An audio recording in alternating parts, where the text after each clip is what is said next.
ہمارے آقا ہمارے ملجا امام اعظم ابو حنیفہ۔ اللہ تعالی ہم سب کو امام اعظم امام ابو حنیفہ رحمۃ اللہ تعالی علیہ کی مبارک سیرت پر عمل کرنے کی توفیق عطا فرمائے۔ حضرت سیدنا ابو نعیم رحمۃ اللہ تعالی علیہ فرمایا کرتے، امام اعظم خوبصورت چہرے اور ستھرے کپڑوں والے، اچھی خوشبو والے، بہت کرم فرمانے والے اور اپنے بھائیوں کی مدد فرمانے والے تھے۔ امام اعظم امام ابو حنیفہ رحمۃ اللہ تعالی علیہ بہت بڑے عابد و زاہد، اللہ عز و جل کی معرفت اور اس کا خوف رکھنے والے تھے۔ اپنے علم سے ہمیشہ رضائے الہی تلاش کرتے۔ یہ چند امام اعظم رحمۃ اللہ تعالی علیہ کی سیرت کے مدنی پھول دعوت اسلامی کے اشاعتی ادارے مکتبۃ المدینہ کی مطبوعہ حکایتیں و نصیحتیں کے صفحہ نمبر 312 سے امام اعظم کا جو بیان شروع ہو رہا ہے،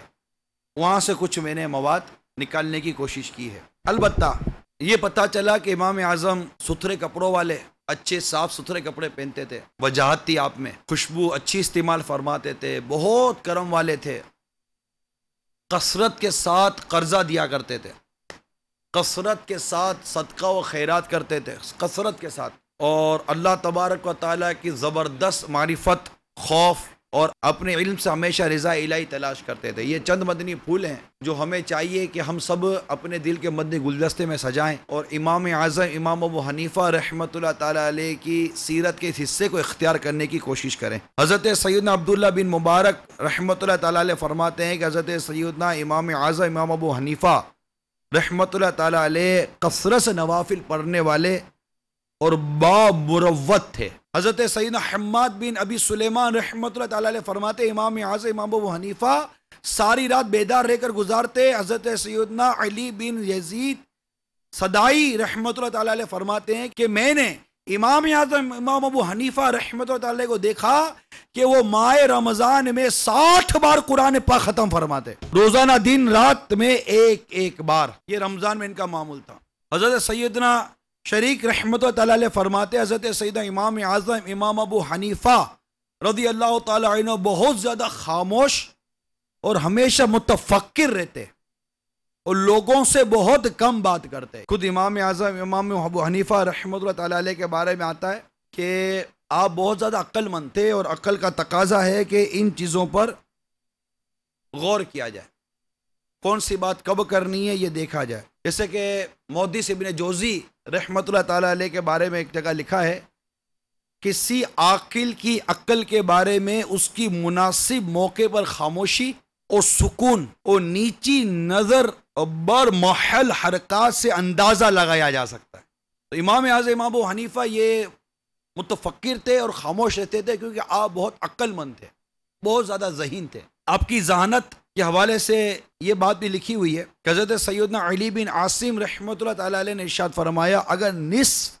اہل زمین کی عقلوں سے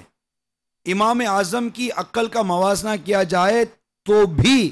آپ کی عقل زیادہ ہوگی۔ سیدنا خطیب بغدادی علیہ رحمۃ اللہ حدی ارشاد فرماتے ہیں کہ ایک مرتبہ حضرت سیدنا سفیان ثوری رحمۃ اللہ تعالی علیہ کی بارگاہ میں عرض کی گئی کہ امام اعظم امام ابو حنیفہ غیبت سے اتنے دور رہتے ہیں کہ میں نے کبھی ان کو دشمن کی غیبت کرتے ہوئے بھی نہیں سنا۔ تو آپ نے ارشاد فرمایا، اللہ کی قسم آپ اس معاملے میں بہت سمجھدار ہیں کہ کسی ایسی چیز کو اپنی نیکیوں پر مسلط کریں جو انہیں